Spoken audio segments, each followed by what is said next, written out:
15 rounds of negotiations, more than 3 years of discussions, 30 chapters.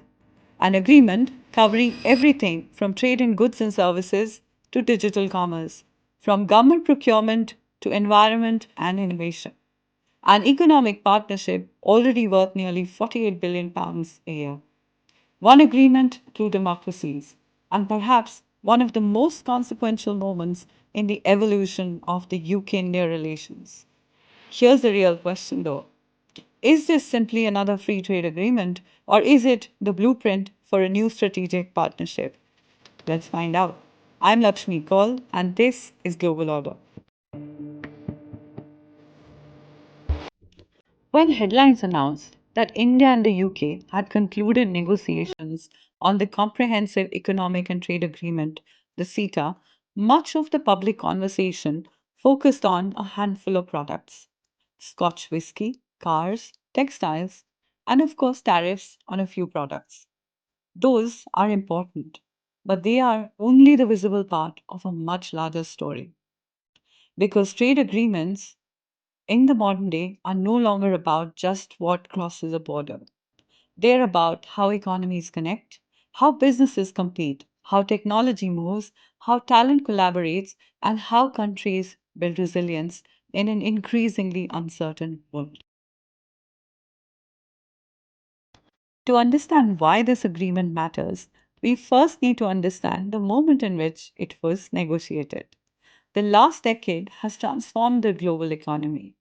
Brexit gave the United Kingdom the responsibility of designing an independent trade policy for the first time in nearly half a century.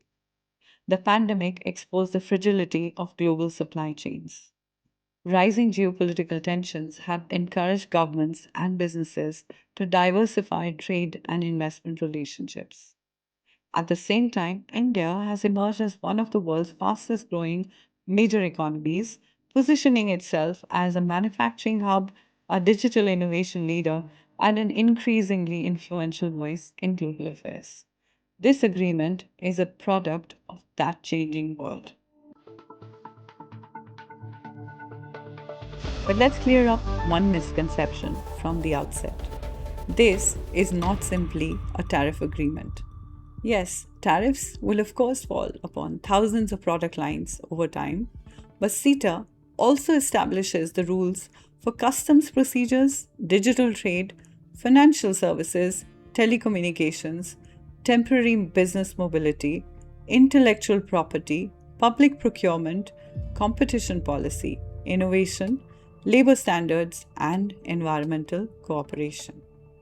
In other words, this agreement doesn't just make trade cheaper, it seeks to make doing business between India and UK more predictable, more transparent, and in many sectors, more competitive. It is important to understand what CETA does not do. It does not create unrestricted migration between the two countries. It does not automatically recognize professional qualification. It does not remove every regulatory hurdle.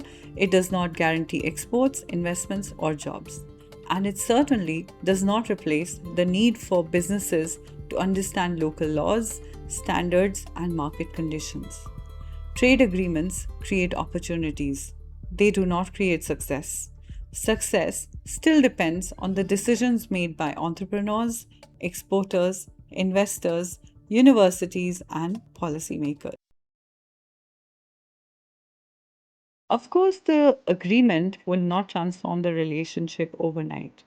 Many tariff reductions will be phased in over several years. Some sectors will continue to remain protected. Many opportunities will depend on how effectively businesses understand and use the agreement.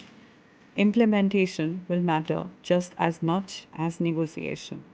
History is full of trade agreements that looked ambitious on paper but failed to deliver their full potential because businesses never fully engaged with them. Over the coming episodes, we'll move beyond the headlines and examine what the agreement actually says and what it means in practice.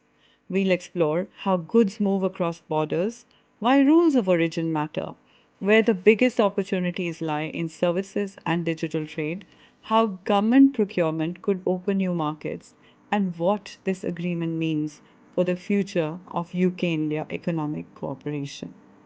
The real measure of CETA will not be the number of pages it contains.